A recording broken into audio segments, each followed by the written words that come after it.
of the Box, membahas apapun yang Anda mau. Indonesia tanah airku cinta, Nusantara merdeka bhinneka tunggal ika. Bersama Awang Ajiwasita dan Om Bob. Greetings to each and everyone. Anytime you meet, I greet anyone. Whether it namaste, assalamu alaikum. Salam, salam, salam. Halo, kita ketemu lagi di Out of the Box, membahas apapun yang Anda mau. Awang Ajiwasita bersama Om Bob. Langsung saja kita mulai pembahasan kita di episode kali ini, Om Bob. Beberapa waktu lalu, seorang mantan kepala BPN Kota Denpasar yang merupakan tersangka korupsi didapati bunuh diri dengan menembak dirinya sendiri di toilet Kejaksaan Tinggi di Bali saat menjalani pemeriksaan. Ini gimana menurut Om Bob? Ya, kejadian ini sepertinya kok yang pertama ya di Indonesia ya ada seperti itu. Ya mudah-mudahan menjadi yang pertama dan terakhir lah ya. Jangan sampai itu terjadi lagi ya. Jadi ya memang aneh ya. Banyak orang yang merasa kenapa ini bisa terjadi. Seorang terdakwa atau sekarang istilahnya kan tersangka ya. Ya ini paling suka di Indonesia ini kan gonta-ganti istilah. Ya. Gelandangan dikatakan tunawisma. Di penjara dikatakan dibina. Ya. Itu wanita yang pakai huruf besar P dikatakan tunasusila. Ya. Ya. Jadi ini memang ganti-ganti istilah ini sebetulnya tidak penting ya. Malah seolah-olah orang yang salah menjadi seolah-olah tidak salah ya. Jadi bangga ya. Masih banyak lagi ya. Nanti kita cuma membahas singkatan-singkatan atau istilah-istilah baru ya. Ya, jadi tersangka tadi itu kan mantan kepala BPN. BPN itu adalah Badan Pertanahan Nasional. Tugas utamanya kalau pakai istilah baru sekarang ini kan tupoksi. Itu adalah mengawasi jalannya pembuatan sertifikat tanah di masing-masing daerah. Oke. Ya. Nah, hubungannya banyak. Ya, hubungannya semua notaris juga berhubungan dengan dia, ya. Semua orang yang mau beli tanah hubungan dengan dia, ya. Semua orang yang mau jual tanah juga selalu harus melalui dia, ya. Jadi lembaga ini adalah lembaga yang paling punya kekuasaan dalam hal soal tanah dan tanah. Dari kepemilikan tanah letter D mau dijadikan sertifikat harus melalui dia. Ya, jadi pokoknya ini kalau orang zaman sekarang itu ngomongnya adalah ini adalah lembaga yang basah sah. Ya.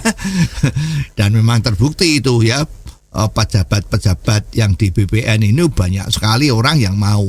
Ya, ya tadi itu ya, basahnya kayak apa ya kita nggak tahu. Ya, tapi yang terang mantan kepala BPN Denpasar tadi itu diperkirakan mempunyai tanah di Sumatera sana ya 250 hektar. Wow. Ya, belum lagi mobil-mobil mewah. Nah, tapi apesnya itu dia kena masalah ya, bahwa dia menjadi terdakwa untuk kasus korupsi. Ya, korupsi di sini adalah berupa gratifikasi. Nah, kalau dia menjabat sebagai ketua BPN yang tugasnya itu mengelola sertifikat dari tanah-tanah yang ada di seluruh Bali, ya kan? Nah itu ya kok hebat men. Kalau dari status pegawai negerinya itu kan nggak mungkin ya punya tanah 250 hektar, punya mobil yang begitu mewah. Ini dari mana? Lah memang harus dibuktikan pada saat dilakukan sidang pengadilan atas dia, ternyata dia kedapatan meninggal di kamar kecil di gedung Kejaksaan Tinggi Bali. Ceritanya kan terdakwa tadi itu minta izin untuk sholat. Nah, setelah sholat ditunggu-tunggu kok tidak kembali lagi. Dicari tidak ada. Akhirnya dicari di rumah, ada di rumah. Pulang. Jadi sidang izinnya izin mau sholat, tetapi dia juga pulang ke rumah. Ini memang sering disalahgunakan ya. Labelnya mau sembahyang tetapi disalahgunakan juga. Sembahyang dan pulang rumah, mestinya begitu. Ya, tetapi masalah disalahgunakan ini juga banyak kok ya. Itu ada yang izinnya sembahyang tetapi tidur, ya ada itu. Ya, karena kalau di tempat ibadah itu kan ya gedungnya lebih tinggi, kemungkinan lebih sejuk ya. Ya, dengan izin melakukan ibadah itu kan tidak ada orang pun yang melarang kan. Malah dianjurkan malah ya. Kalau belum sembahyang ya suruh sembahyang dulu gitu kan. Nah ini ternyata ya disalahgunakan banyak sekali itu ya. Yang izinnya sembahyang tetapi ternyata tidur siang kan enak ya. Apalagi diizinkan gitu. Ini pejabat tadi itu ya menggunakan kesempatan itu pulang rumah. Ya. Nah setelah ketahuan di rumah ya dijemput lagi, ditangkap, dibawa ke gedung lagi, disidang lagi. Lanjutin lagi. Ya. Nah pada saat disidang itu pamit untuk ke kamar kecil. Kan pasti boleh toh. Masa kalau nggak boleh nanti gimana? Ruangan sidang juga bisa bau repot kan. Nah oke, boleh. Juga ditunggu kok nggak muncul-muncul. Tiba-tiba terdengar letusan senjata. Duar gitu. Semua pada bingung. Dari mana ini? Dicari, ada di kamar kecil tadi itu dalam kondisi yang boleh dikatakan sudah meninggal. Ya, dugaan sekarang yang beredar itu adalah bunuh diri menggunakan pistol. Ya. Nah, sekarang pertanyaannya, kok bisa ya seorang yang lagi diperiksa sebagai terdakwa dilakukan di gedung Kejaksaan Tinggi Bali, itu kok bisa bunuh diri pakai pistol? Nah, itu dia Om Bob. Tapi tunggu, kita akan lanjutin setelah break ya. Dan jangan lupa, Anda bisa kirim komentar Anda tentang apapun juga yang bisa kita bahas di sini. Silakan kirim via WhatsApp di 0878 5590 7788. Out of the box, membahas apapun yang Anda mau. Anda masih mendengarkan Out of the Box, membahas apapun yang Anda mau. Awang Ajiwasita bersama Om Bob. Jangan lupa untuk yang akan ngirim komentarnya tentang apapun juga yang bisa kita bahas di sini, silakan dikirim via WhatsApp di 0878 5590 7788. Om Bob, tadi kita sudah sampai di pertanyaan, kok bisa ya seorang terdakwa yang menjalani proses pemeriksaan di Kejaksaan Tinggi melakukan bunuh diri di toilet menggunakan pistol? Ini kan hebat ini ya. Ini yang salah siapa kita juga bingung ya. Kok bisanya seperti itu? Apakah kalau ada terdakwa yang datang itu tidak diperiksa? Ya. Dulu memang ada kan, itu terdakwa yang disidang kalau nggak salah di Jakarta. Itu setelah diputus salah, terdakwanya marah terus mendatengin hakimnya, tapi tidak bawa senjata kan. Dia melepas beltnya, sabuk. Ikat pinggangnya dilepas, dan sang hakim yang mutus dia bersalah atau menghukum itu disabet pakai ikat pinggangnya. Wow. Ya, ini ternyata lebih sadis, enggak ikat pinggang. Ya mungkin ada pengalaman ada ikat pinggang yang buat nyabet itu sehingga kemarin mungkin sudah diperiksa ikat pinggangnya nggak boleh dipakai. Ya, tapi lolos ada pistolnya. Nah ini pertanyaannya, pistolnya tuh dibawa dari mana? Nah itu dia. Kok bisa lolos ya Om Bob ya? Iya. Apa waktu dia pulang dengan minta izin sembahyang, terus mampir ke rumah, terus dijemput lagi, mungkin dia bawa pistol. Nah, pejabat-pejabat di Indonesia ini kan sering mungkin sudah kenal ya. Sudah kenal kan sering-sering nggak enak, hatinya nggak enak. Wah ini teman sendiri dah, nggak mungkin macam-macam lah ya. Paling ya cuma ditanyain, kamu nggak ada masalah kan? Kamu nggak bawa senjata kan? Wah gitu. Terus terdakwanya jawab, mantap, tidak. Oke, aman. Tidak percaya, aman. Ya, nah ini kelemahan dari petugas-petugas kita juga seperti itu ya. Juga kemungkinan kan pasti kan kalau mau minta izin sholat itu biasanya gedung-gedung milik pemerintah, instansi-instansi seperti kejaksaan, kehakiman, kepolisian, itu kan pasti ada tempat untuk sholat kan. Oh iya, pasti disediakan ya. Pasti sudah disediakan ya, jarang bilang nggak ada. Ya, nah sekarang kalau dia pamit untuk sembahyang, kalau misalnya boleh ya wis ya boleh ya, tapi ya mestinya dikawal kan. Betul. Dikawal agar supaya ini jangan lari-lari ya.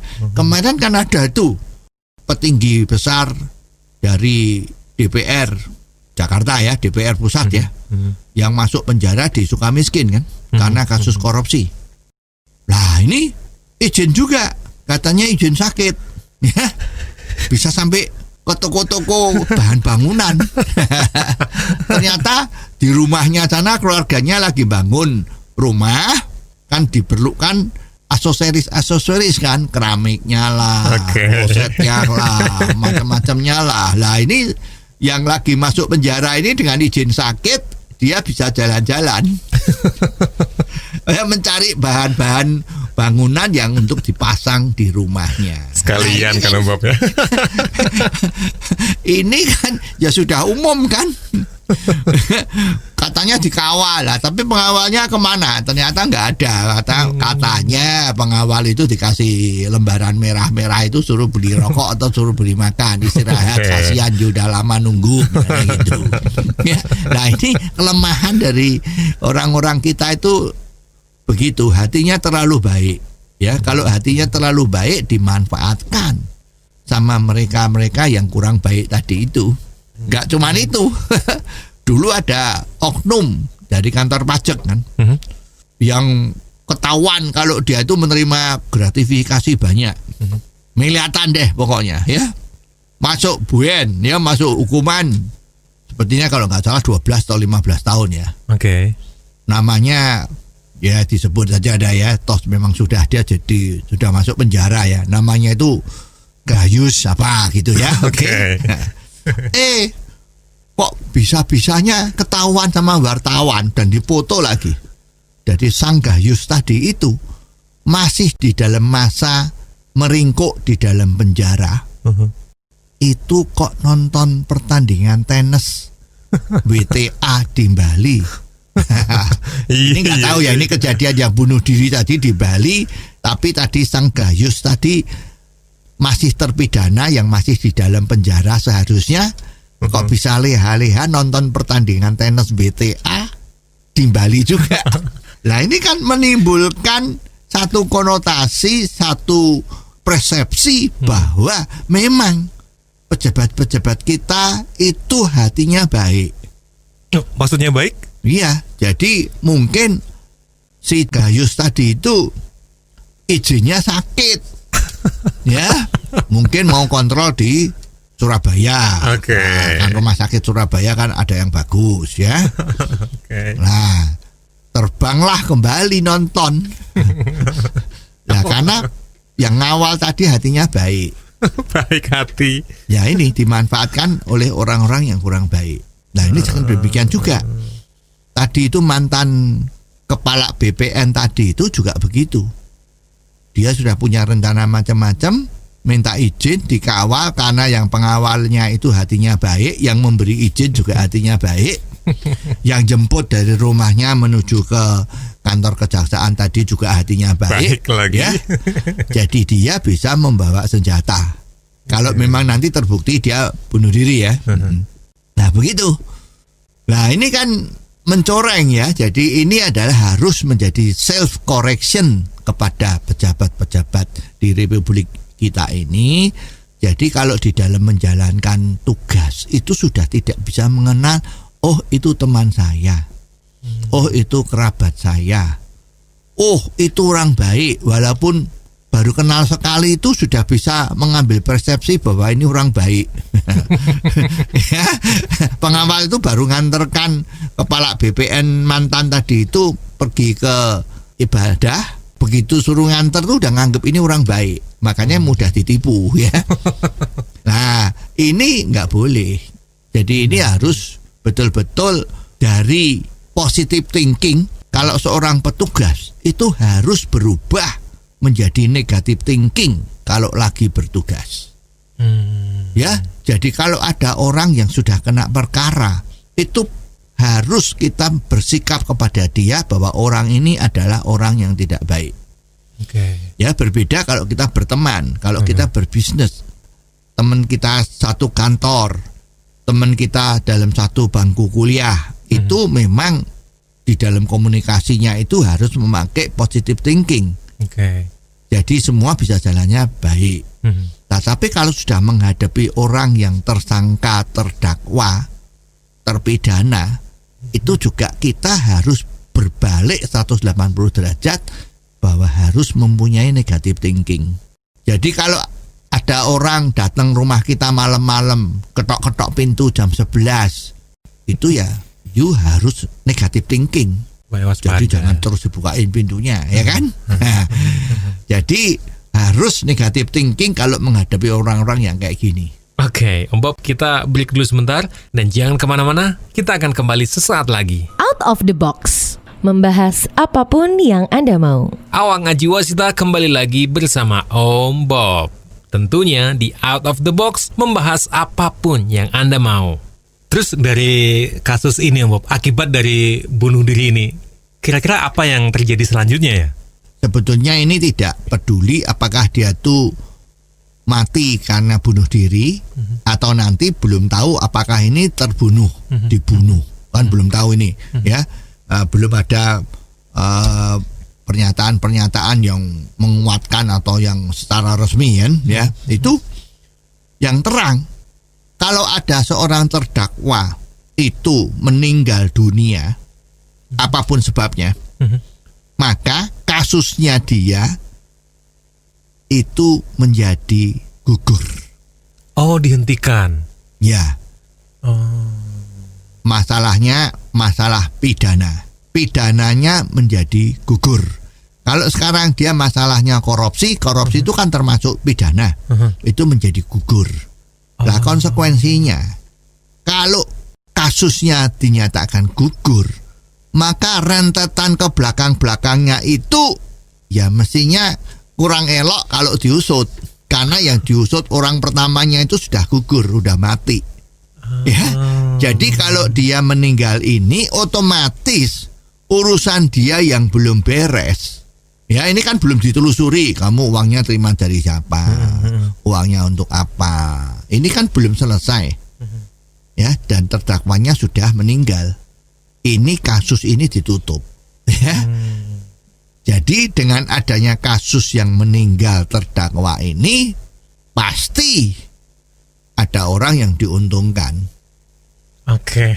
Ya, diuntungkan dalam arti kata yang kemungkinan akan diusut menjadi saksi dan mungkin juga bisa jadi tersangka berikutnya menjadi tidak ada lagi.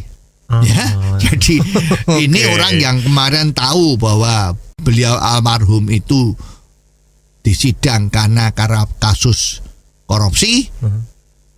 Teman-teman atau kerabat-kerabat atau siapapun yang terlibat pasti hatinya deg-degan. Wah, ini kalau saya tersangkut gimana? Kalau saya tersangkut gimana? Ya, itulah yang dilakukan. Nah, dengan adanya ini yang meninggal, yang tadi deg-degan itu menjadi plong. Aman soalnya ya. Ya, kondusif. Itu. Jadi yang meninggal ini sangat disayangkan. Tetapi juga ada pihak yang menjadi tolak balik apa yang dilakukan oleh teman-temannya yang nggak benar itu menjadi tidak ketahuan. Ya, jadi sebetulnya dari pihak teman-temannya beliau yang tidak tahu siapa, kalau dia jadi betul bunuh diri, itu menjadi pahlawan.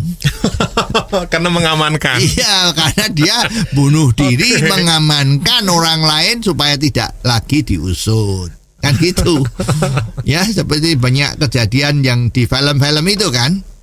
Kalau ada seorang baik yang karena kepaksa menjadi orang kriminal, dan kebetulan ada polisi yang menangkap dia, ternyata sudah tahu bahwa sebetulnya dia tidak salah di dalam membunuh ini, dia adalah membela diri, maka kan ada itu film itu kan, polisinya terus yang melepas yang tadi di buron itu, tetapi pembunuhan yang dilakukan kepada musuh itu diakui oleh petugas polisi itu sendiri, agar supaya tadi yang dia kejar tadi itu, yang tahu bahwa dia tidak salah, itu lolos. Dan dia sebagai seorang petugas kan boleh saja kalau kondisi terdesak memang harus menembak atau membunuh orang yang dikejar, itu kan tidak salah. Ya, bisa secara diskresi diizinkan. Nah, ini juga demikian. Jadi almarhum yang tadi terbunuh tadi itu, apakah bunuh diri atau dibunuh, itu dia menjadi penyelamat dari rekan-rekan dia atau kolega-kolega dia yang selama ini kemungkinan besar terlibat dengan masalah gratifikasi. Ya kan sangat terkenal kan, kalau korupsi atau gratifikasi ini kan biasanya hujannya merata, ya. Hujannya merata. Yang besar dapat besar, yang sedikit dapat sedikit, yang pangkatnya lebih tinggi dapat lebih gede, macam-macam itu kan sudah menjadi rahasia umum, ya. Jadi kemungkinan bisa ini terjadi, ya. Jadi kalau memang mau diusut, ya diusut dulu nih siapa yang diuntungkan dengan meninggalnya ini. Setelah itu diteliti satu persatu, ya sangat besar kemungkinan bisa ketangkap itu dan bisa tahu sebabnya kenapa. Nah, selanjutnya kalau sudah ada seperti itu, ya monggo, apakah mau diteruskan atau tidak, ya tinggal lihat kepadatan dan urgenitas dari pejabat-pejabat kita untuk mana yang diambil lebih dahulu. Oke. Om Bob, gimana kalau kita sekarang nyebrang ke tema yang lain? Kita nyebrang ke tema bisnis ya Om Bob ya. Karena sepertinya cukup banyak dari kita yang akhir-akhir ini membuka bisnis atau usaha-usaha kecil kayak gitu. Nah, terkait usaha kecil yang merekrut karyawan Om Bob, sebenarnya hal apa aja sih yang mesti diperhatikan Om Bob? Ya, sekarang kita seneng ya kalau banyak teman-teman kita, masyarakat kita itu yang sudah tidak punya cita-cita untuk jadi pegawai negeri, aparatur sipil negara, ya. Kan ganti istilah, ya. Mereka semangatnya untuk menjadi entrepreneur, menjadi wira swasta, itu bagus, ya. Menjadi wira swasta itu ya gampang-gampang susah. Dikatakan susah juga gampang, ya. Yang penting adalah punya keberanian. Nah, terus kalau sekarang bagaimana merekrut pegawai agar supaya bisa membantu kita dan tidak menimbulkan masalah, ya memang kalau mau cari pembantu kita itu nomor satu memang dia harus dilihat karakternya. Apakah orang ini jujur atau tidak, ya. Juga harus diketahui anak ini cukup cerdas atau tidak. Juga perlu dicek apakah orang ini bisa melakukan hitung-menghitung yang baik, ya. Karena kalau sudah membantu di dalam bisnis itu, ya syarat minimalnya kan harus bisa menghitung dengan baik, baik jumlah maupun kurang, kali maupun bagi. Well, tunggu dulu Om Bob, kita akan break sebentar. Setelah ini kita akan kembali lagi sambil terus kita tungguin komentar-komentar Anda tentang apapun juga. Silakan dikirim via WhatsApp di 0878 5590 7788. Out of the Box, membahas apapun yang Anda mau. Anda masih mendengarkan Out of the Box, membahas apapun yang Anda mau bersama Awang Ajiwasita dan Om Bob. Silakan kirim komentar Anda tentang apapun juga yang bisa kita bahas di sini via WhatsApp di 0878 5590 7788. Oke, kita terusin lagi ngobrol seputar merekrut karyawan yang akan membantu kita. Tadi selain jujur dan cerdas, juga mesti tahu apakah dia punya kemampuan menghitung yang baik ya. Kita pernah punya pengalaman kok, ya. Itu kalau kita mencoba iseng-iseng, ya.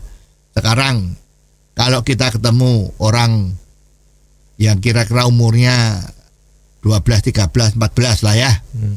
Tapi sering-sering juga boleh yang sudah dewasa, yang jualan koran misalnya di pinggir jalan atau di kios-kios. Coba iseng-iseng ditanya, maaf, Saya kepengen tahu aja ya sambil beli korannya ya supaya seneng. 7 kali 8 berapa? Lah coba you melakukan testing seperti ini terhadap 10 orang.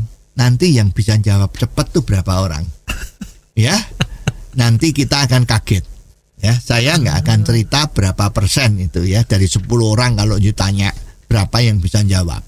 Jawab cepet lo ya. Oke. Jadi seperti kalau kambing itu bunyinya gimana? Mbak. Oke. Itu nggak usah mikir kan? Nah, kalau kucing gimana mas? Meong. Oke. Iya. Nah, ini coba ya, jangan 7 kali 8 berapa? Baru jawab ya, itu nggak boleh seperti itu. Coba cari 10 orang, nanti berapa yang jawabnya bisa seperti tadi itu, cepat ya. Nanti you bisa tahu ya. Kalau kualitas pendidikan di Indonesia itu ya seperti itu ya. Itu baik atau jelek Om Bob? Ya pikir sendiri ya. Jawablah sendiri ya. Oke. Nah, jadi kalau sudah bisa berhitung, punya kejujuran ya. Sekarang juga masih perlu lagi dia ada sopan santunnya atau tidak. Ini penting sekali. Ya, itu rekrutmennya. Ya, terus juga bab gaji. Nah, itu dia. Ya. Penggajiannya gimana? Gimana Om Bob? Ya. Penggajian itu ada satu fenomena ya, pengalaman. Itu kalau orang gajinya gede, apakah kerjanya menjadi lebih bagus? Nah, jawabannya belum tentu. Ya. Kalau orang gajinya gede, itu kan dia sudah cukup kan? Nah, cukup itu kan memang relatif. Ya. Nah, ada orang yang cukup kalau makan nasi sama sambel. Pedas sudah enak. Ada garamnya. Ada orang bilang, saya nggak cukup kalau makan seperti itu. Saya setiap kali makan harus ada telur. Atau ada dagingnya. Ya. Itu ada yang seperti itu. Ada juga yang ngomong, wah saya nggak cukup kalau begitu, harus ada sayurnya, ada lauk pauknya, pakai gado-gado, pakai pecel atau apa. 4 sehat 5 sempurna lah ya. Iya banyak itu ya kan. Nah sekarang kebanyakan yang dikeluhkan oleh pengusaha itu bahwa teman-teman kita yang statusnya sebagai pegawai itu sudah merasa penghasilannya cukup. Ya, ini terus terang merusak dalam tanda petik ya. Merusak kinerjanya. Karena dirasa sudah cukup, kalau ada kerjaan tambahan yang memerlukan motivasi tinggi atau kerjaan yang lebih sulit, itu banyak yang menolak. Aduh, hidup cuman sekali, kenapa kerja harus susah-susah?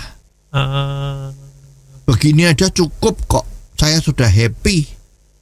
Jam kerja jam 5 atau jam 4 sudah pulang di rumah, bercengkrama sama istri sama anak, nonton televisi, makan nasi sama sambal, sudah cukup.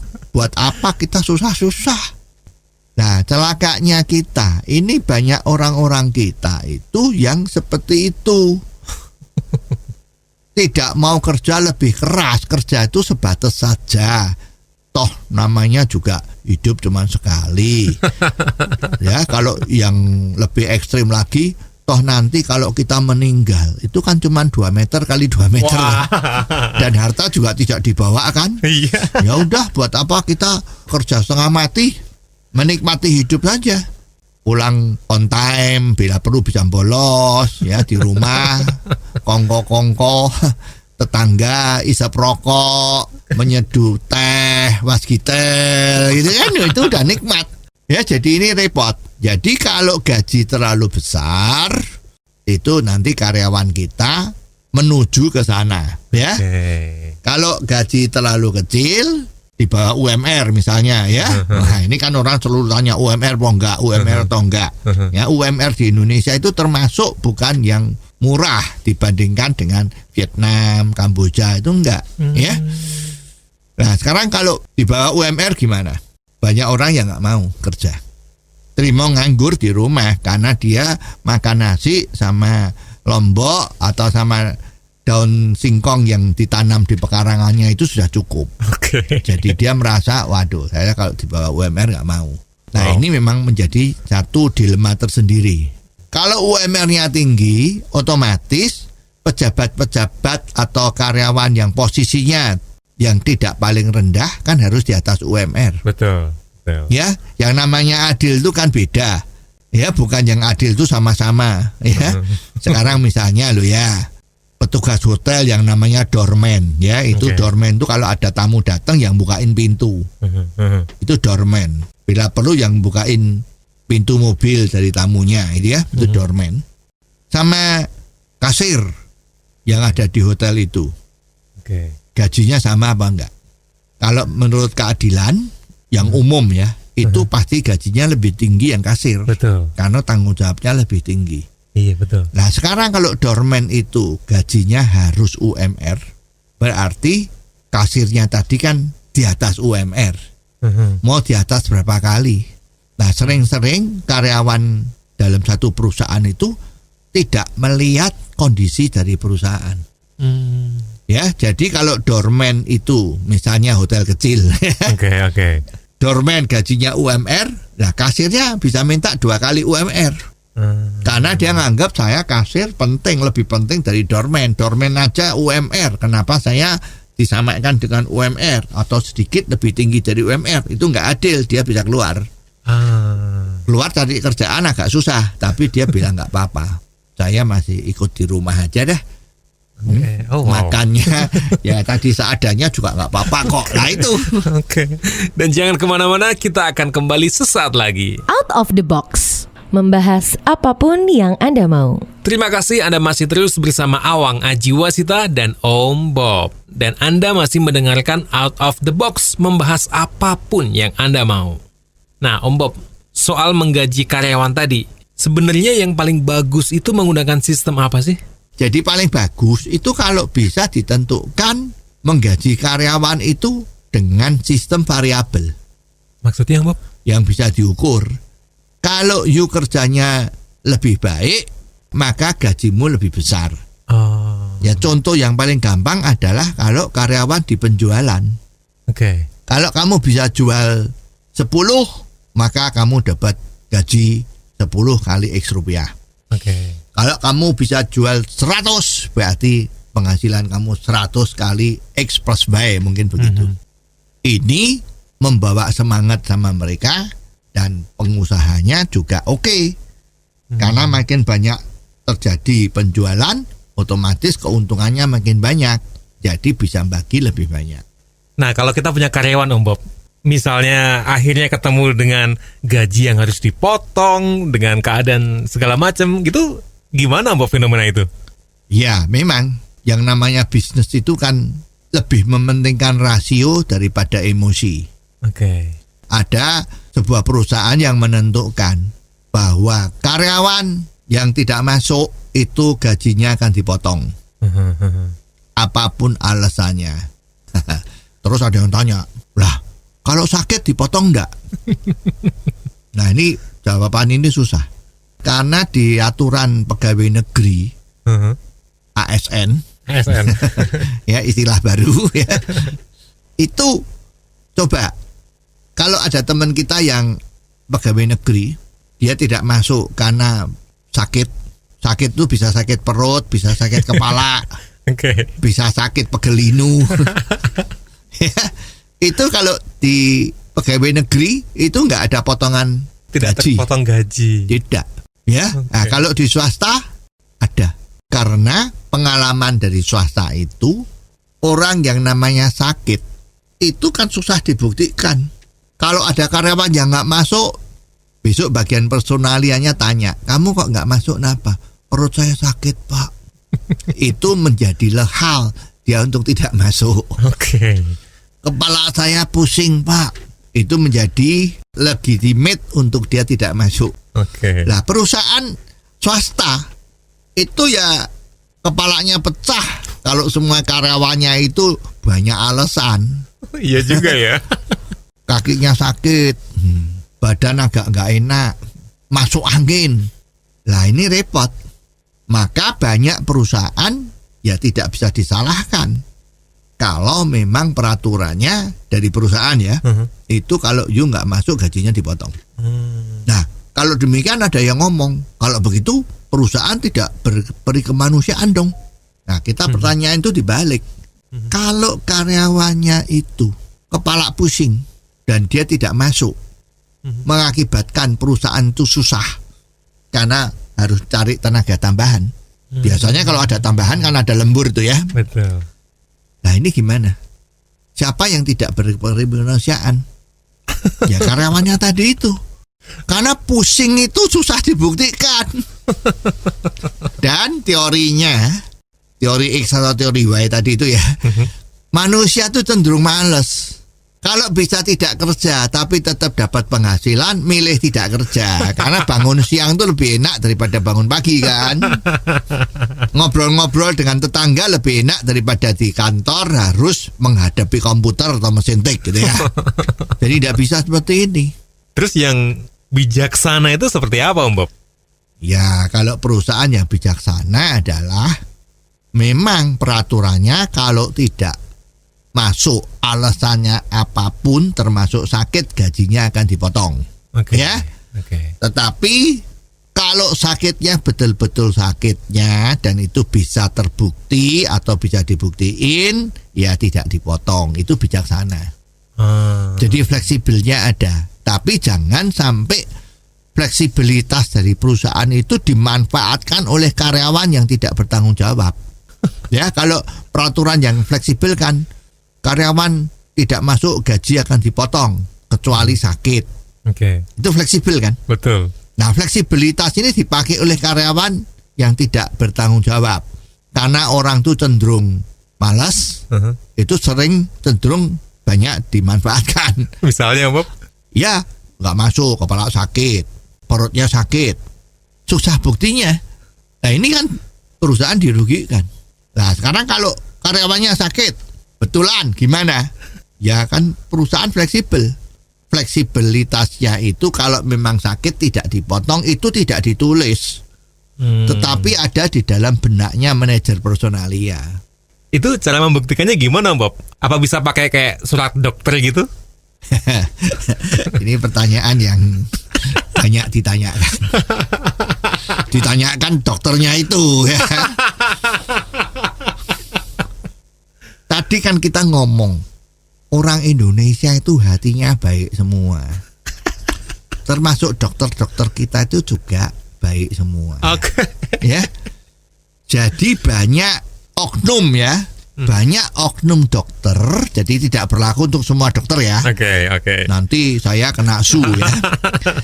Oknum dokter itu hatinya baik.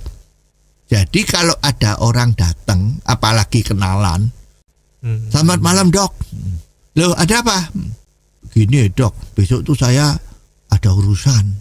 Saya besok mau izin tidak masuk kantor. Nah peraturannya itu kalau ada surat dokter ya saya boleh nggak masuk.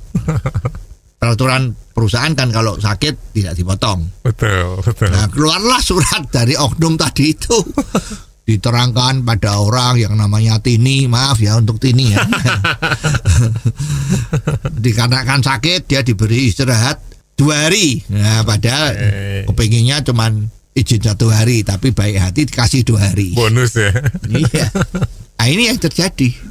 Kalau you tanya sama banyak orang ya, banyak orang tuh akan ngomong memang itu terjadi. Nah oleh sebab itu sepanjang situasi itu masih terjadi, maaf ya surat keterangan dokter itu kadang-kadang tidak dinilai. Oke. Ya kalau memang you sakit 2 hari kok nggak masuk, itu perusahaan yang baik, itu personalianya akan mencari rumah kamu di mana dan dilihat. Oke. Kalau memang sakit, oke, malah dikasih obat. Sudah ke dokter belum? Iya. Kan sudah BPJS kan? Wah males. Nah, mau ke dokter kalau BPJS males, antrinya panjang. Saya di rumah aja. Nah bawain obat. Ya ini obat flu, makan. Sakit kepala, nih kasih Paramek. Gitu kan? Terus memang sakit, ya gajinya nggak dipotong. Nah tapi kalau didapati tidak sakit Om Bob? Iya banyak itu. Ternyata dia tinggal main catur sama tetangga. Mungkin ada perlombaan main catur. Ya celakalah dia bohong. Merekrut karyawan kan nggak mau kalau ada karyawan yang bohong. Ya begitulah. Ya jadi mengelola SDM karyawan itu adalah kuncinya di controlling. Ya, manajemen mengatakan without control X big zero ya ini. Coba karyawan yang tadi diperiksa sama personalianya, besok dia nggak berani bohong. Ini yang harus dilakukan.